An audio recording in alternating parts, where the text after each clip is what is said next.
Hey friends, welcome back to Heretical Hippies, where Anna and Carrie Jo wander back into the wreckage of their deconstruction to see if they can offer hope to anyone else who might be climbing out of the dust and ashes of their faith. Buckle up, it's about to get real.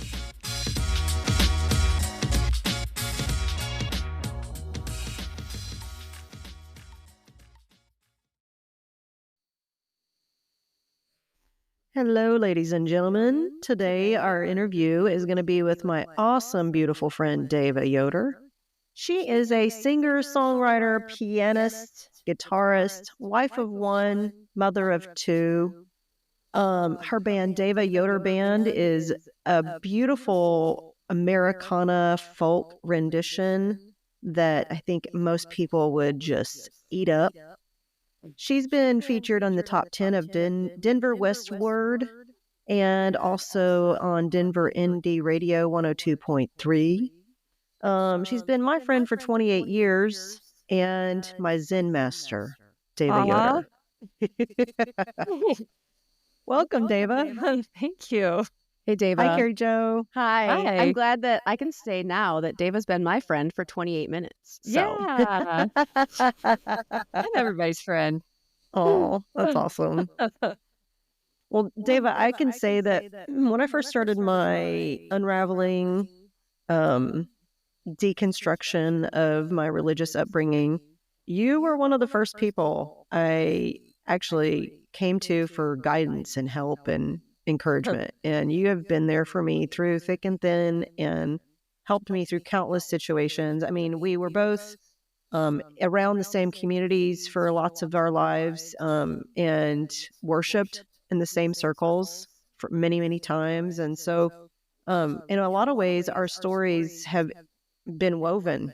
Yeah. And you kind of feel like a family member to me. Seriously. So yeah, it's a privilege to honor and an honor to just pick your brain today and hear your story. So I'd love to start by tell us a little bit about your upbringing and particularly your religious influence.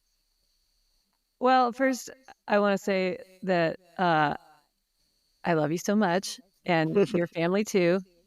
You're the homegirl, and always looked up to you spiritually also when we were young Christians, and you were a wife and I was not yet, and then I became one, and then I became a mom and you had been one, and the fact that you are doing this podcast is completely not a surprise because it's just kind of in your nature, Anna. Like, you've always wanted to really know the truth and went hard after it. And when you found something that I think that you felt was the truth, you just wanted everyone to know it. And so now here we are, like, okay, that wasn't the truth. Let's explore this new path, So I think it's really cool. Thank you. Okay. So what's question? Who is Deva? Just tell us a little bit about your religious upbringing. Religious. Okay. It's very I don't know, different. So I grew up in Indiana, oldest of four, only girl. My parents were hippies, and we went to church, Christmas and Easter kind of thing. But my parents were, always seekers, like really seeking. And there's really no way for me to leave this out. My dad had an acid experience in the 60s, and it was really a transcendent experience for him, I think. And so he would call these family meetings, which I hated. And we would all gather together in the living room, and he would either read the Bible or have my mom read it. And then he would interpret the scripture kind of through the lens of his acid experience. Interesting. And do you mind giving us like a specific kind of interpretation that you remember? This is really intriguing to me. I know, it's really wild. So there was a book called Cosmic Consciousness that he found and pretty much devoted his life to for years. And he felt, and I think cosmic consciousness is probably just another word for nirvana. like this attainment, and he felt that he had attained it artificially with the help of with LSD. And so it was his hope to give us the information to attain it without the aid of synthetic drugs. He also said he felt like he was too old to get there, but we were young enough. And so, what a lot of that teaching did was just make me curious about drugs, honestly. Yeah, I'm thinking, where can I get me some of that? Right? I know. However, just as a disclaimer, I think synthetic drugs are probably the worst thing you can put in your body, and advise anyone to never do them. But anyway, my parents were always super intense about that. My mom claimed she was a Christian, but she never really, I don't know, went to church, had a community. But I knew that she loved the teachings of Jesus. So, fast forward to me being a teen, 17, and I was out in the world trying to find myself and just wanting to have so much fun and, trying to be friends with everyone. Like I said, I'm everyone's friend. And Anna remembers me flitting here and there. She was like a little fairy. She was all over the place, just so positive. Hey, you want to be my friend? Yeah. I'll be yours, And was invited to Cornerstone Music Festival in Illinois, Bushnell, Illinois, put on by What year was that? People USA. This was 95. Okay. Wait, who put it on? Who did you say? Jesus People USA. Okay. David, did I meet you there that year? No. Okay, I didn't think so. We were both there at the same time. Yeah. And did you meet Ricky there that year too? I met Ricky in 94. 94. And I met Brian there in 95. Okay. So we are two of many couples that have met and got married through Cornerstone. Not stuck together, but right. Yeah. This is another example of a couple that have gone through deconstruction and are still kicking it. So yeah, that's awesome. I think it really helps when you kind of are just curious together. I don't know. Anyway, so I did meet Brian there that year, but it was strictly just I thought he was a cool guy. He liked my friend, no big deal. So while I was there, I feel like I had an awakening experience. I was away from my family, my home, my parents, and my town that I had never really left. And you had an experience at Jesus People or at Cornerstone? At Cornerstone, yeah. I feel like I had an awakening experience. Was it kind of like a general overall experience while you were there? Or was it very specific time? It's kind of hard to pinpoint exactly when, but I remember waking up, I had been hearing, I was seeing all these beautiful young people, all around me. And speaking these words I was not familiar with, saying things like, God told me. I'm like, what? God told you?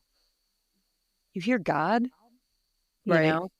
And hearing about Jesus on the cross, which I never understood really, and was starting to get curious about it. And there was a moment just kind of wondering what Jesus was all about. And I was remembering this punk rock kid from my hometown who had been wearing a shirt, picture of Jesus with a crown of thorns, in agony. Anyway, so as I was laying in my tent, I looked at the side of my tent and I felt like I could see in the shadows of the tent that same picture of Jesus with the thorns. And it just kind of just flooded me oh, he died for me. And I just was so happy, and everything just seemed new and colorful, and I just felt like a weight had been lifted off of me, and I just felt alive, through all of that.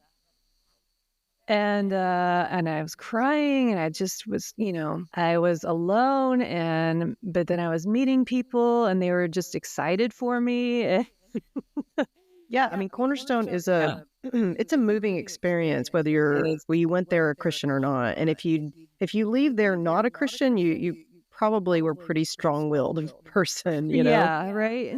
Yeah, because I think the community and just the heightened. It's so funny. Ricky and I were just talking about this yesterday, actually. Like, he's like, "Man, I really miss Cornerstone." I'm like, I honestly, I think know. what we miss is the time and the energy and what the culmination of not having internet, and everybody's been waiting Mhm. for a whole year to see Mhm. the people they love and Yeah.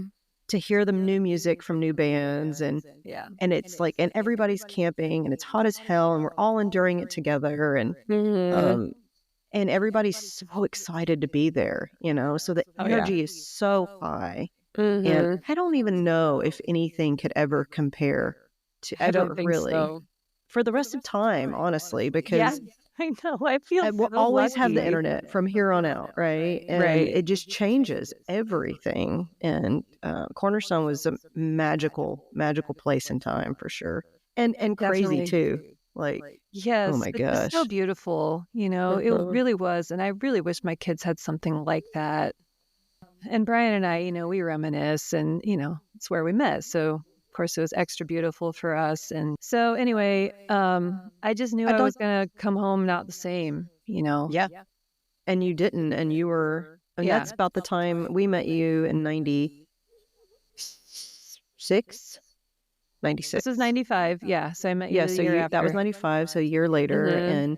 And gosh, so much has happened in that last 30 years, but I'd Yeah. really like to hear I mean, just for the sake of an hour-long podcast, um, what was one of the first things, or a couple of things that you remember that started to unravel after, because I know Yeah. we're leaving a lot out here, but Yeah. we're kind of jumping forward to how did that faith, that beautiful faith that you had discovered, how did it start to unravel? Oh, so many books. Mm-hmm. Well, okay, so I have to give a little bit of history after that time. My family moved to Denver. Right after that, I founded a church in Denver called Scum of the Earth Church with my friends in a band called Five Iron Frenzy, Mm-hmm. and who are, still friends and great people. And I was the worship leader there for almost 20 years.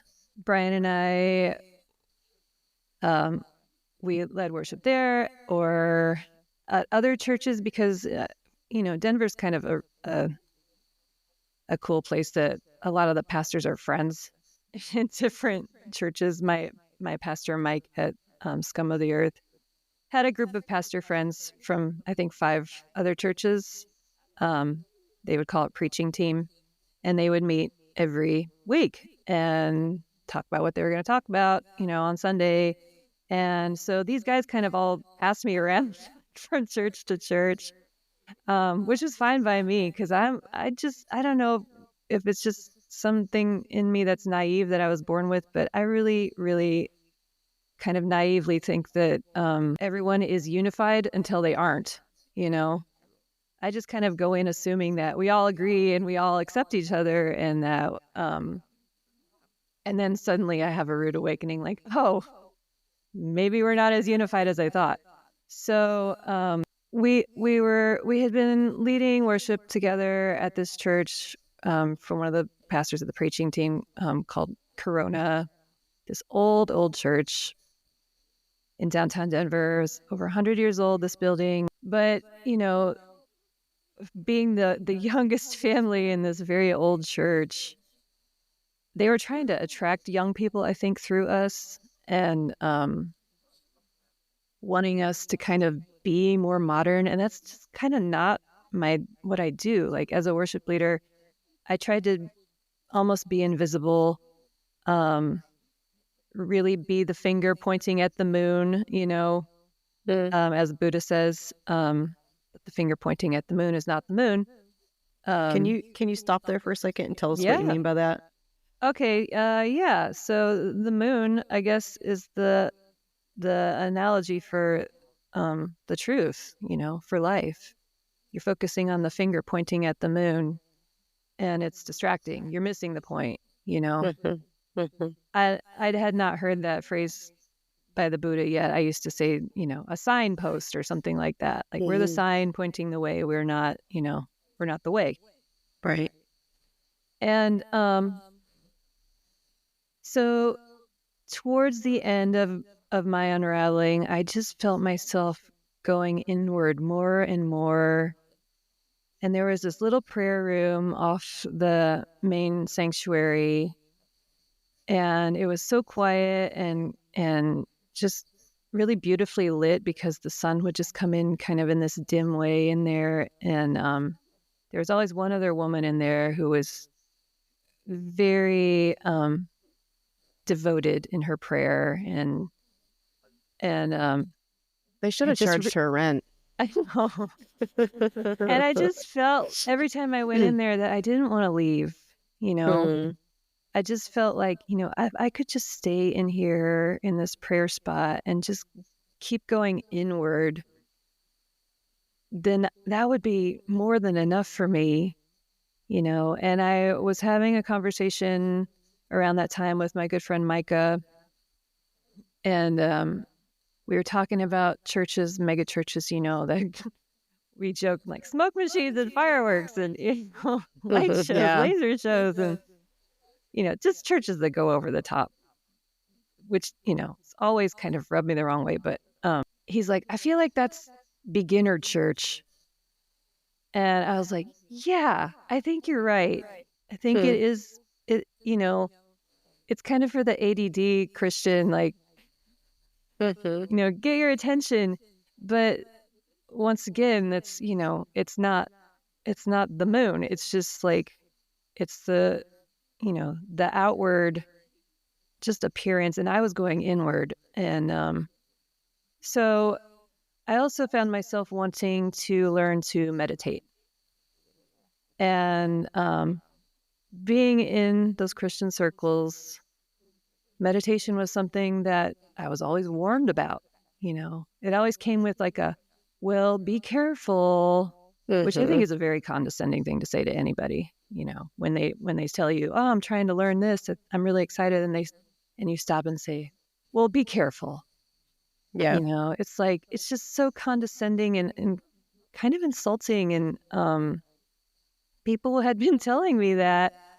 And so I read the book Autobiography of a Yogi by Paramahansa Yogananda, who brought yoga to the West in the 1920s. And I have always done yoga all my life because my mom was a hippie, and I remember watching her do yoga in my playpen. I have a memory of that. Do you really? I do, yeah. She was watching a woman named Lilius on PBS. Wow.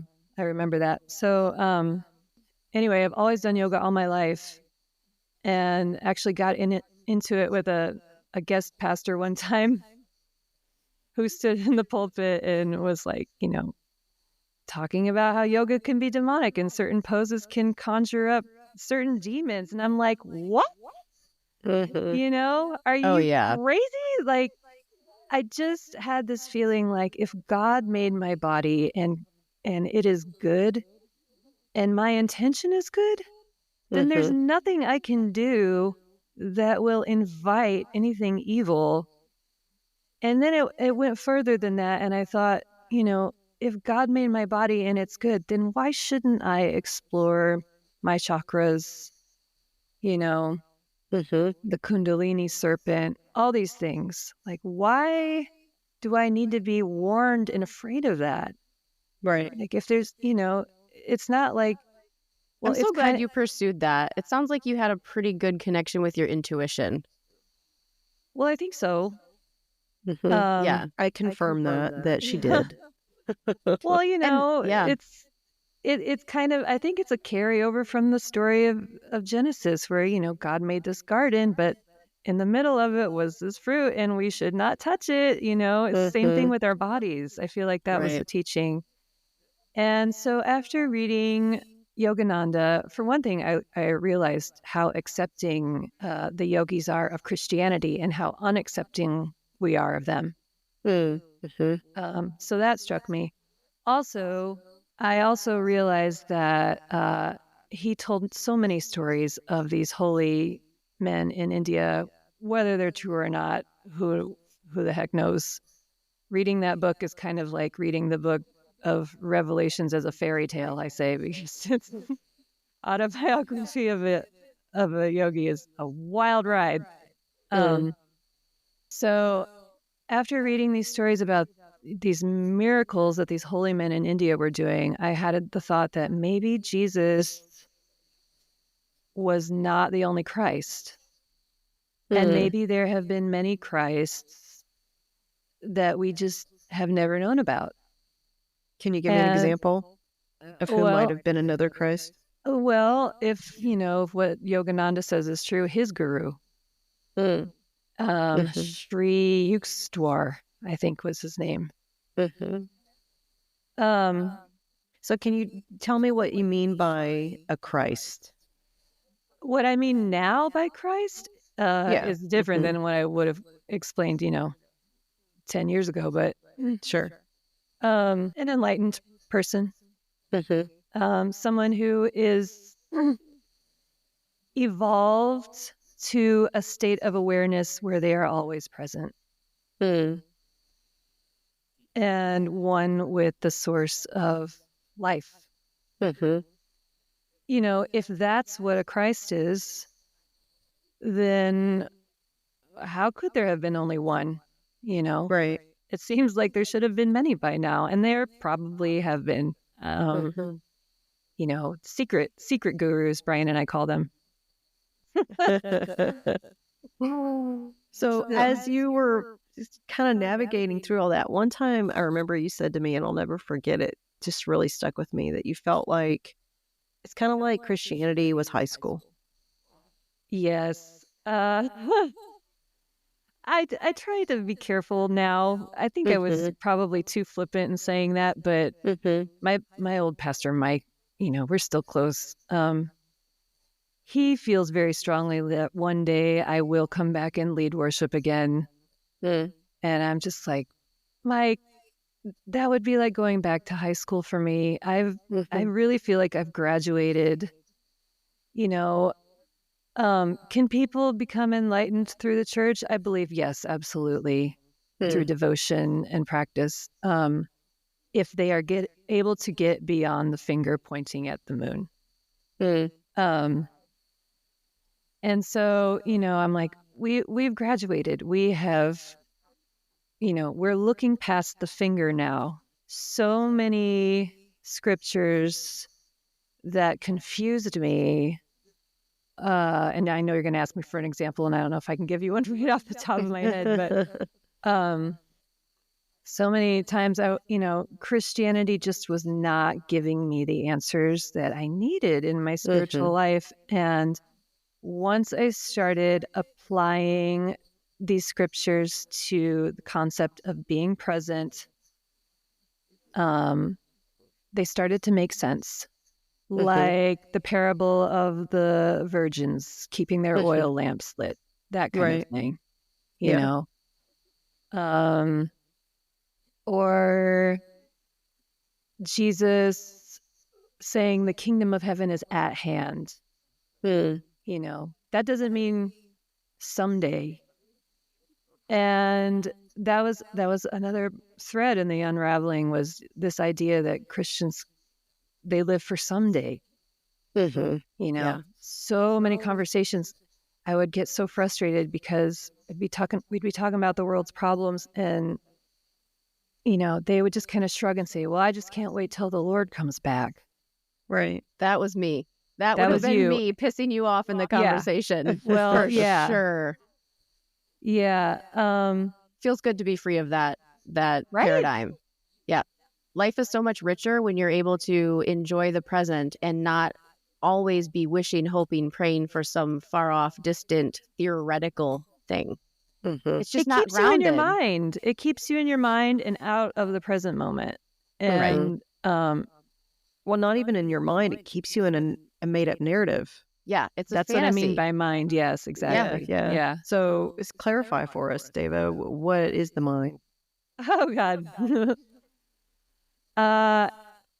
Well, okay. This is a big question.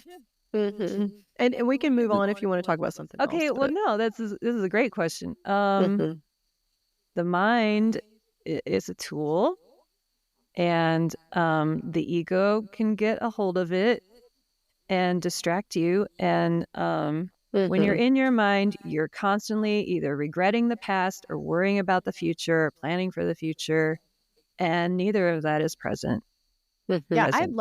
I'd So. actually love to hear how that shift in the narrative for you affects your life daily now. Because Okay. I mean, you've talked a little bit about the unraveling of your faith and just recognizing kind of, I don't want to put words in your mouth, but it kind of sounds like you felt confined by the Christian narrative or the Christian framework.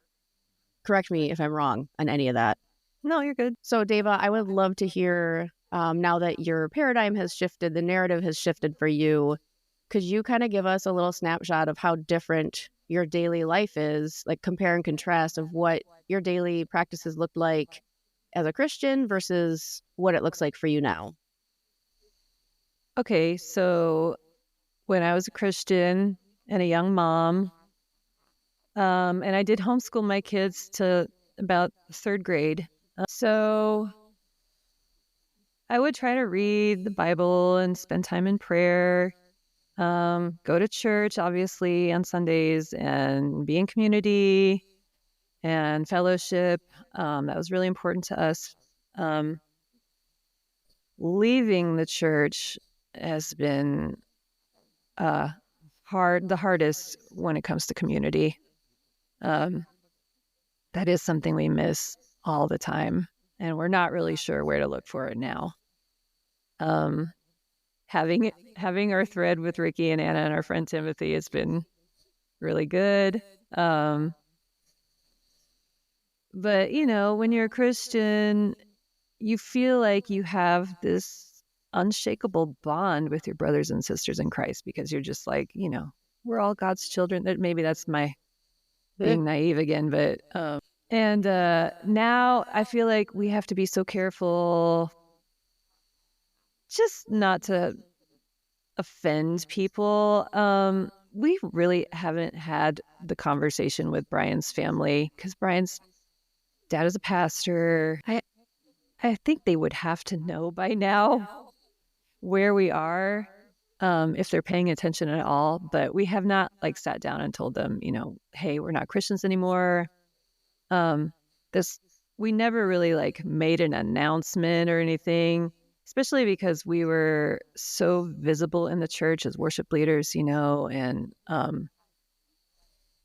we remember people leaving the faith and it just kind of rocking us like, whoa, they left, whoa, what happened? And we didn't want to ever make anyone question something that was working for them because Christianity did work for us for a long time. We wouldn't be together if it weren't for Christianity, Yeah. It worked for us for a long time, and we knew that making this big, coming out of the closet kind of announcement would be really upsetting to a lot of people. So we just kind of left it at okay, if people really want to know, we'll talk to them and, we'll share that with them. There were some people we shared it with that did not receive it well. They're just like, what am I supposed to do with that? I'm like, I don't know. This is kind of about us. This is a really hard decision for us. I mean, I would hope you would still be our friend. They're like, well, what am I supposed to tell people? I'm like, I don't know. Just tell them to talk to me. Right? You don't have to tell them anything. But then some people just handled it beautifully, like our good friends in our band, Nat and Genevieve. They just had the most beautiful reaction ever. They were just like, you know what? It doesn't matter. And that meant the most to us because, like I said, this was not an easy decision to leave our faith. Like it was our identity. It was everything, our community. It's a lifestyle. Yes, it was so hard. To come to the decision to leave our faith was probably one of the hardest things we've ever done, to take our kids out of church, after we had committed to raising them in a godly way, baptizing them. It shook our kids. Our kids were just like, I remember. How old were they when you guys kind of made that big decision? Probably, they were under 10. I don't remember exactly how old, but my son one day, he's like, Mom, aren't we going to go to church? And I didn't know what to tell him. I was like, well, our beliefs are changing. He's like, okay, that for a little guy, who thinks he's a Christian, like, because his parents are, like, that must have just rocked him. And a couple of weeks later, he was like, Mom, I know you said our beliefs are changing, but what are our beliefs? And I was like, oh, son, just like broke my heart. I'm like, we're trying to figure that out. And he didn't really ask again. I think he figured that like beliefs are personal and that he was free to find his own. So since leaving the church, Deva, don't you still have a relationship with your former pastor? Yes. Yeah, and you've been honest with him about, you guys have had conversations about this, and you continue to be friends, correct? Yeah, he still sometimes he'll send me these reels or memes. They piss me off. I'm like, dude, like this is not something we buy into anymore. And his defense is, well, this is who I am, and I just want to share who I am with you. I'm like, okay, can I do that with you then? Exactly. Right. It's all just very loving, the interactions we have, and we've been through so much together. At one point, it was just me and him leading the church because the other pastor had stepped down, and there was really no one else. We were so new, and we really relied on each other heavily for a long time. So I am thankful. And, he was with me when my mom had cancer and died. And he's been with me through a lot of turmoil in my life. And I'm just so thankful for him as my friend. So, yeah. It's interesting to me to look back throughout my life as a Christian and see what relationships have stayed, who is still a believer and who are not still in the faith. And just the dynamics that I have with each relationship is so different. A lot of it has to do with how much does the other person really want to know what's going on in my life, right? And what level of vulnerability had we built before I deconstructed, and how often we talk. If it's somebody I talk to once a year, it's like, unless they ask a very poignant question, I'm probably not going to reveal very much, What matters in the end is people know that I accept them wherever they are, because that's what I want from them. Right. Like our friends that said it doesn't matter. Like that was the ultimate acceptance. That was exactly what we needed. And they were the only ones that gave us that. Anyone else that we talked to wanted to either argue or ask questions or, and this was interesting, sit there and tell us what they believed as kind of a way of reaffirming to themselves, well, I'm safe because I still believe this, which I thought that was just interesting. People needed to do that. So, right, like they needed to let you know, remind you of what they believe. Yeah, or I think it was more for themselves. Right. Mm-hmm. That was actually what happened to me with my mentor, and she was a mentor of mine for almost 20 years. And we would talk weekly, like it's all built on discipleship. And when I got to the point where I was like, I can't pretend anymore, like I'd slowly been kind of drifting away from Christian beliefs, and I was still meeting with her, and I would kind of dread the conversation because like I was having a hard time. It sounds like, Deva, you did a really good job, or still do a good job, of just being able to receive what people are saying, even though you don't feel like you resonate with that. You kind of make it so it resonates with you. I was not in a place where I could do that. And so I was just having to struggle with those conversations. And she asked me, well, do you still believe in the gospel? And I said, well, it depends on what you mean by the gospel. Because, you know, like it's, you know what it is. It's like, you're a sinner, Jesus died for your sins, accept that, receive salvation type thing. And and my understanding now is that's not the gospel. And I was kind of delving into that concept. Like while we were having that conversation, I had previously listened to a podcast or something that really challenged that for me. And I was like, well, I don't really know if that's the gospel. And then she goes into like this whole kind of, like you said, it was like defending her own faith, like feeling like it was under attack because I wasn't believing the same thing as her anymore. And it ended that relationship, unfortunately. I mean, we're still in good terms, and we randomly text every now and then, just kind of proof of life kind of thing.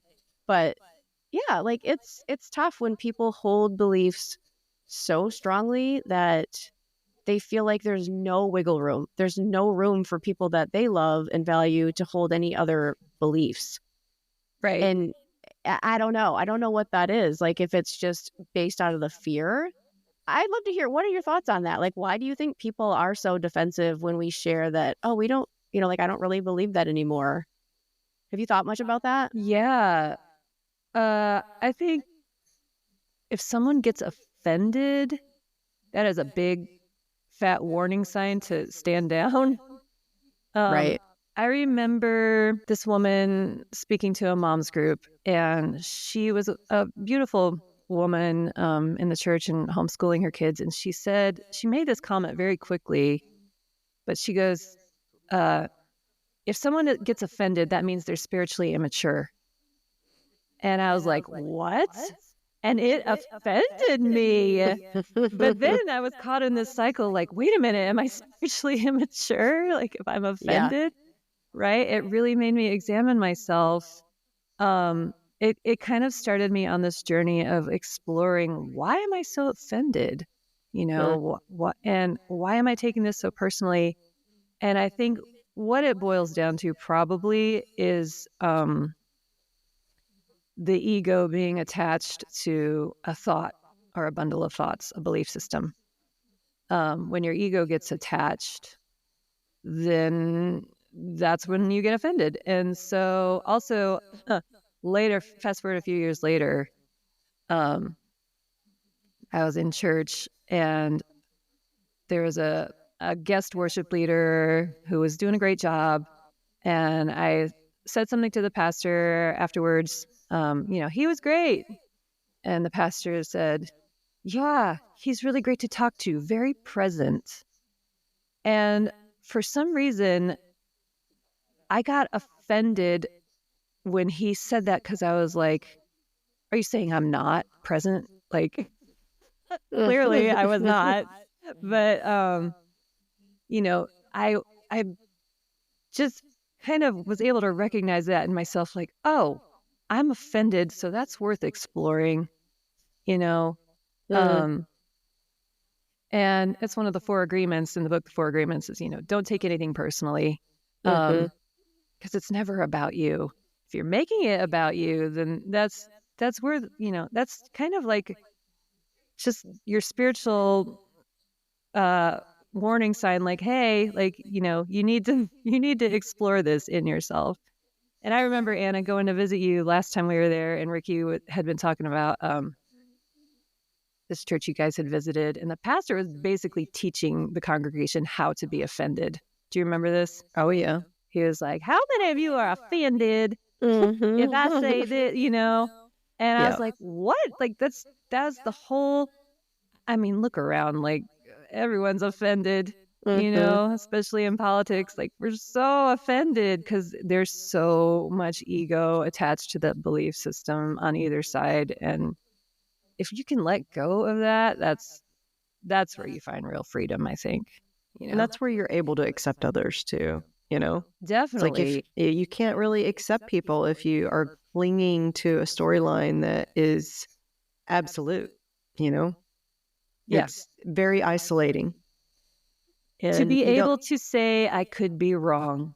I mean, I could be Mhm. wrong about any of these things that I'm saying, and I'm okay with that. Like, I'm holding it all with an open hand.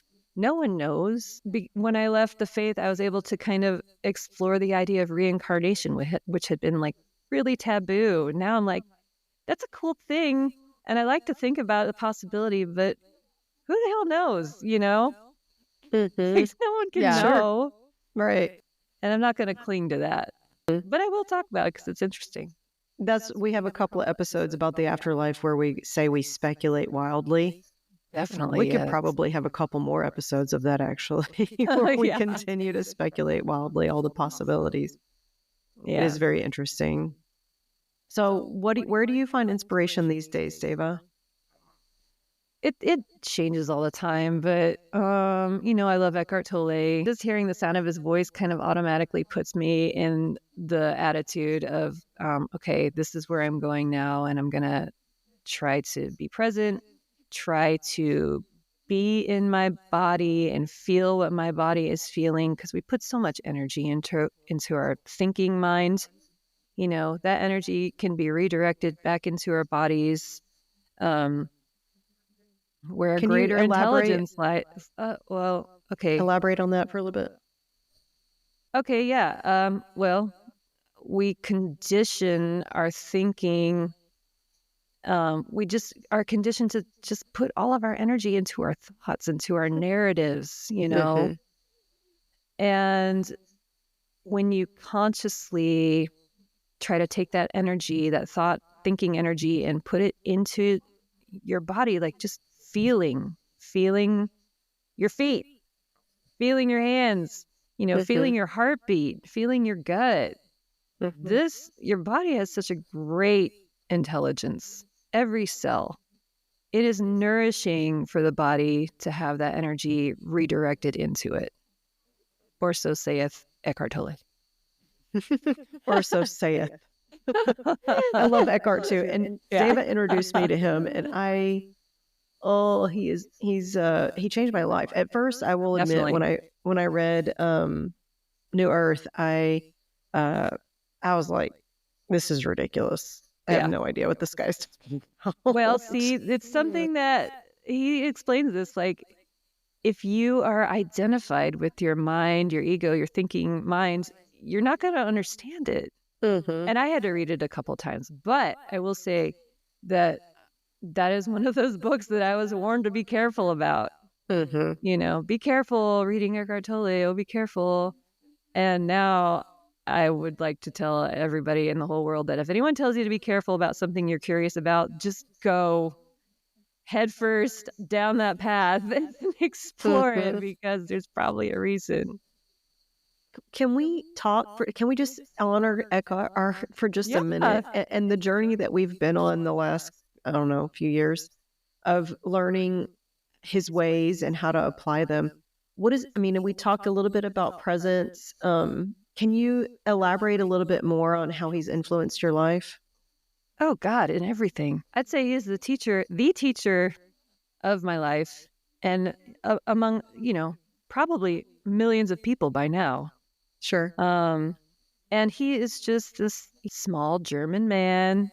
He's not flashy. The things he teaches are non-conceptual, and if you're thinking conceptually, you're not going to get it. So, Yeah. it's like Taoism. Like the Tao that can be named is not the Tao. So you lost it as soon as you name it. This is what he's trying to teach. It's the finger pointing at the moon. Listening to him, it kind of helps me experience what I'm feeling right now. Being able to recognize what your body is feeling can help you in so many ways. Like when you feel like you need to get away from somebody, But maybe don't your know why. your body will tell you. That's another thing about Christianity is, forgive and put yourself in abuse. And and you have to ignore your body to do something like that. So That's why when you were talking about, I don't remember what it was, but I was saying you seem to be really in tune with your intuition. I was kind of surprised to recognize that in you, because in my experience and a lot of people's experiences within Christian teachings is like you're kind of told to shut that down. That whole verse in Jeremiah, like the heart is deceitful above all else, who can understand it? And that's what they use as the weapon to say, doesn't matter what your body or mind is telling you, you have to trust what God's word says, or however they want to twist it. But it's same with our bodies, like we have to dominate our bodies with our mind. We have to be in control and not give in. And yes, like we should not give in to harm, but we can also enjoy our bodies, or listen to them. Yeah. The intuition thing, I think I had to learn the hard way. But it was hard won. My pastor, who, I've already said I love and respect, he still says, when you forgive someone, it has to cost you something, like it cost Jesus on the cross. So you have to give something up.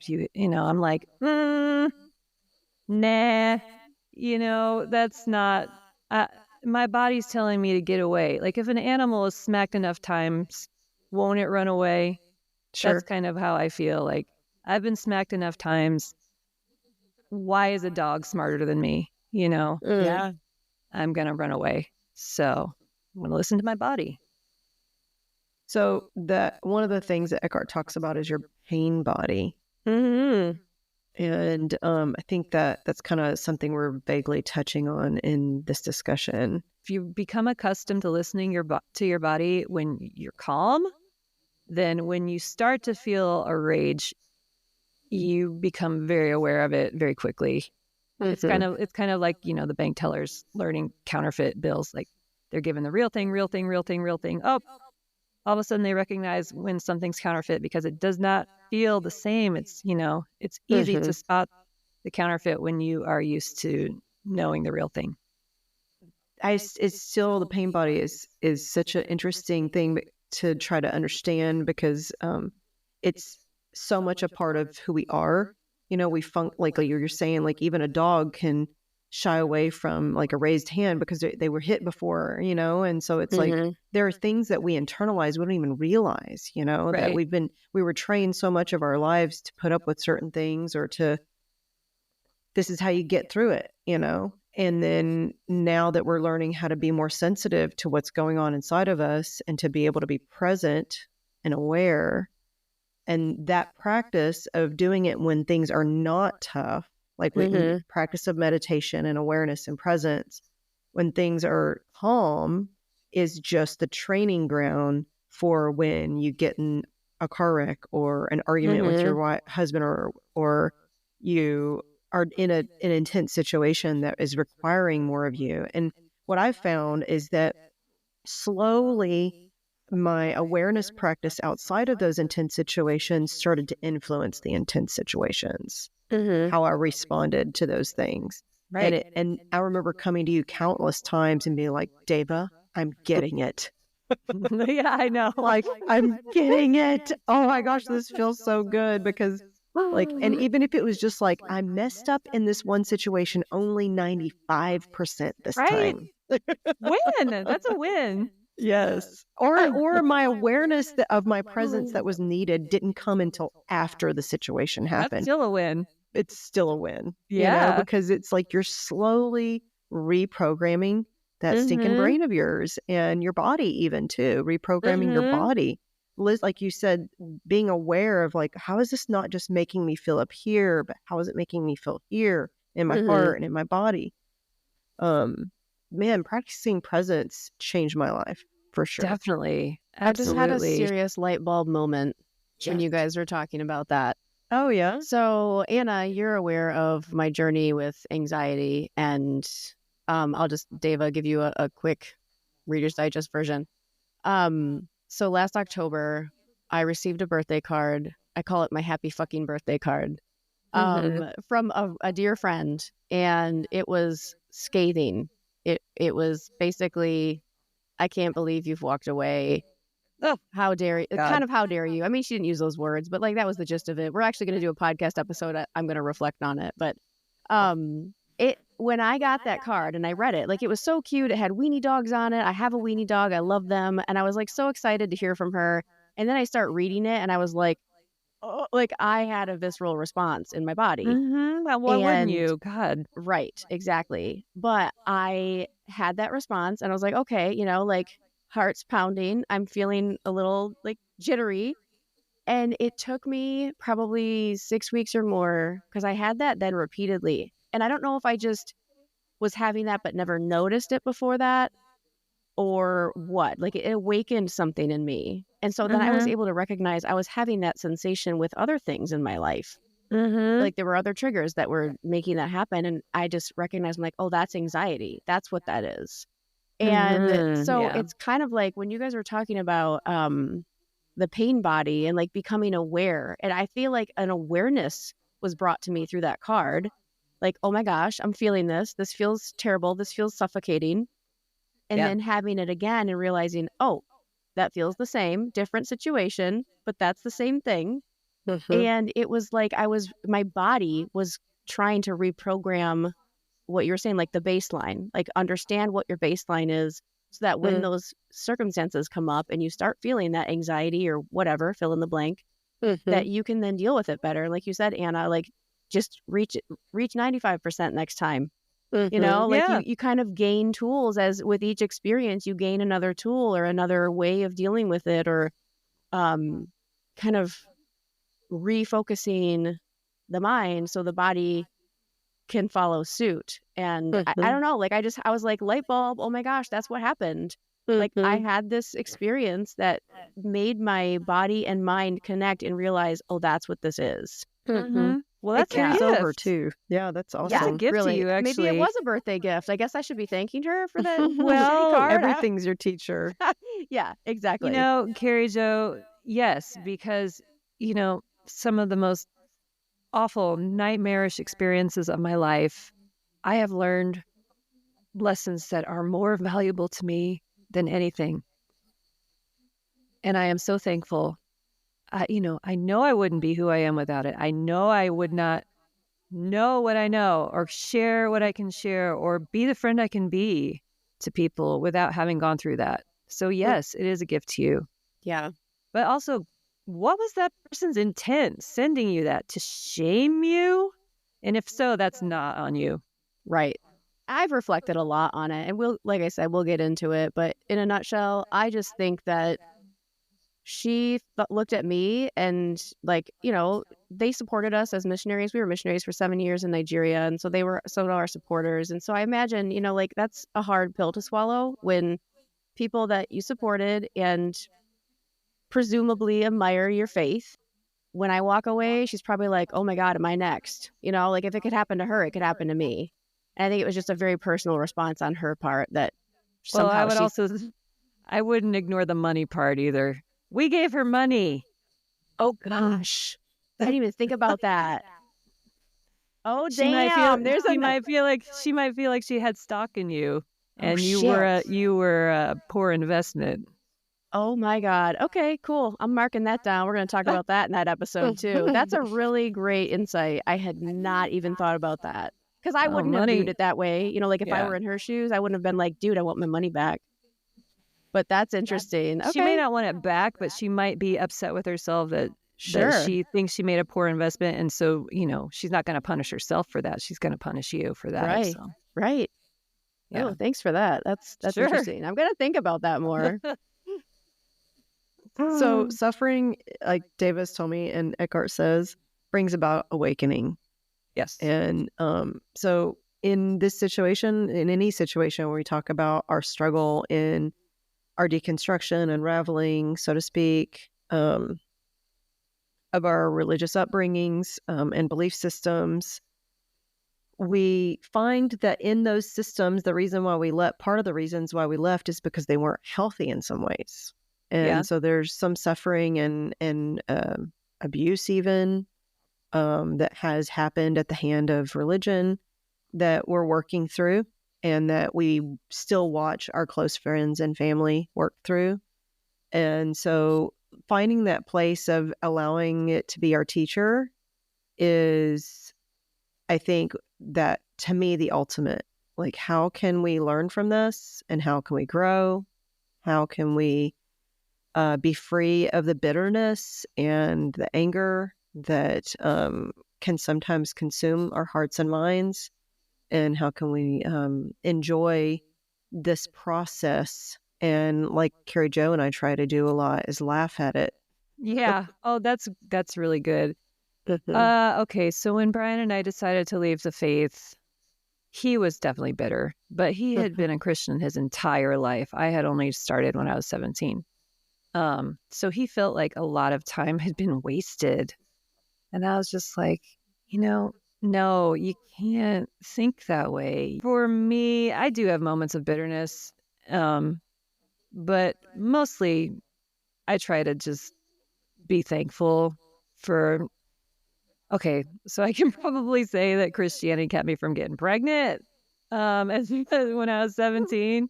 So I have that to be thankful for. Real talk. Kept me away from hard drugs. Gave me wonderful friendships that I had for a season. So yeah, I practicing the gratitude part of it, I think, might be helpful. If you were abused in a church, it'd be a lot harder to find gratitude, I think, in that. But like you said, suffering will bring about enlightenment. Suffering is what brings you to a place of acceptance. And how did I learn that? Through the suffering of grief. Namely when my mom got cancer and died. The grief was all consuming, and naming the stages of grief was helpful for me, but knowing that at the end was acceptance waiting for me, knowing that the last stage of grief would be acceptance, finally getting there and realizing acceptance is the key to all of life. Everything. I could go on and on and on about the word acceptance. This is how, this is how God loves you if you're a Christian. If you say you're a Christian, then yes, this is how God loves you, through acceptance. This is how you love yourself. This is how you tolerate people. This is all the things, everything. There's no thing in life that acceptance does not apply. Another term people might throw around, maybe letting go, but I think acceptance is more. It's more bringing it in. Right. Mm-hmm. You can say, okay, let it go. Sure, push it away.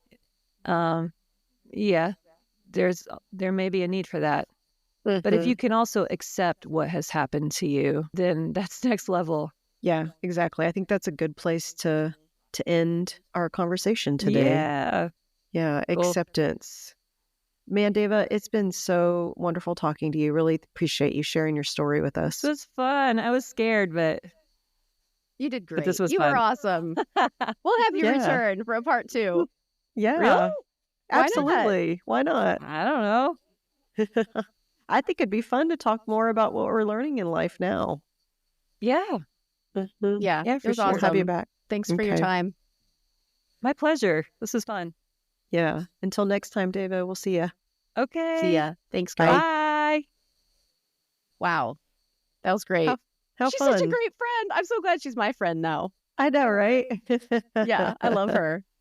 Yeah, Deva's been a force of beauty and healing and restoration in my life. So influential and precious to me. Yeah. So I'm so glad you got to meet her, and that we got to hear, the world gets to hear a little bit of Deva.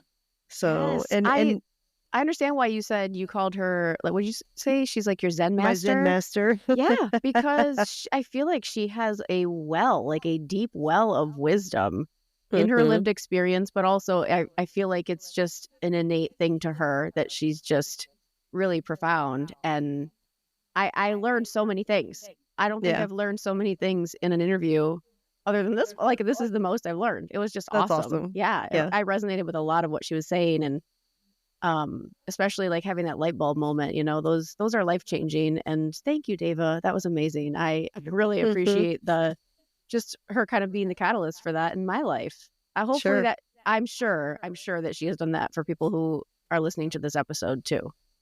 Yeah, you could pretty much pick up any Eckhart Tolle book, and they're all very similar in a lot of ways, but that's been really at the heart of Deva and myself, our connection and learning process over the last years.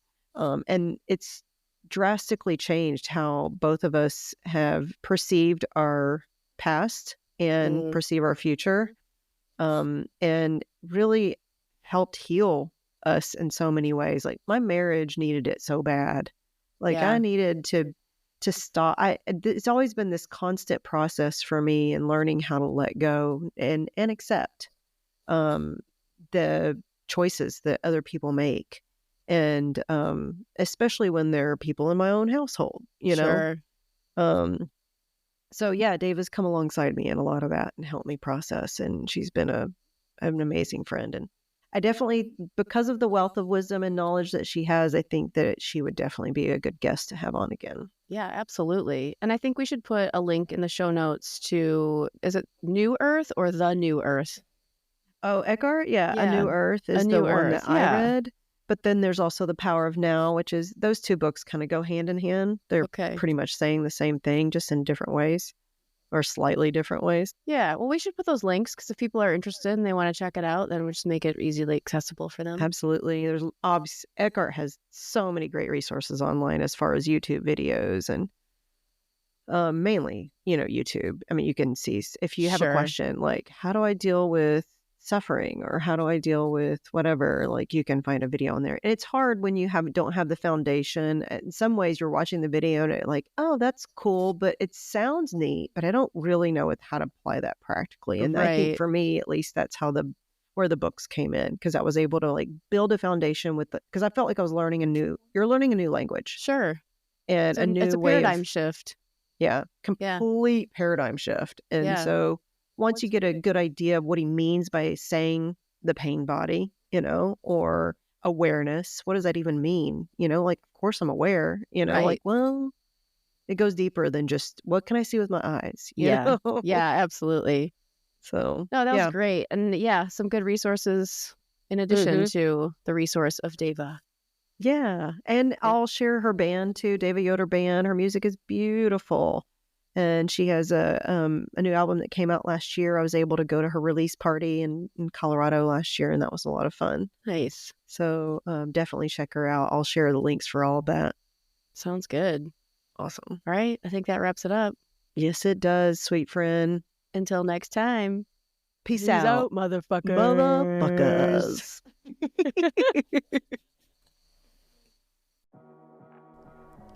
Well, friends, that wraps up this heretical episode. Thanks for listening, and be sure to rate and review our podcast and share with anyone who would be encouraged. See you next time.